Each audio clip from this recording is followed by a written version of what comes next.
আল্লাহ রাব্বুল আলামিন কোরআনে কারীমের মধ্যে আল্লাহর ইবাদতের পরে সর্বপ্রথম যাদের কথা বলেছেন সেটা হলো পিতা-মাতা, মা-বাবা, নিজের অভিভাবক। এদের কথা সবসময় মানতে হবে, এদের প্রতি ইহসান করতে হবে, এদের সাথে সুন্দর আচরণ করতে হবে। অর্থাৎ আল্লাহ কোরআনে বলে মা-বাবার কথা মতো চলা। রাসূলুল্লাহ সাল্লাল্লাহু আলাইহি ওয়াসাল্লাম মা-বাবার মাকাম বলেন হুয়া জান্নাতুকা ওয়া নারুকা, তারা তোমার জান্নাত, তারা তোমার জাহান্নাম।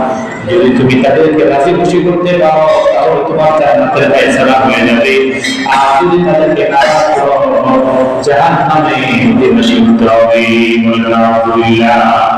আল্লাহ নবী বলেন তোমাদের জন্য দুইটা জিনিস আল্লাহ তাআলা ঘোষণা করেছেন, যদি তোমরা আত্মীয়-স্বজনের হক আদায় করো তাহলে এই স্বীকৃতি পাবে, আর যদি মা-বাবার হক আদায় করো তোমাদের হায়াত আল্লাহ তাআলা বাড়ায় দিবেন। সুবহানাল্লাহ।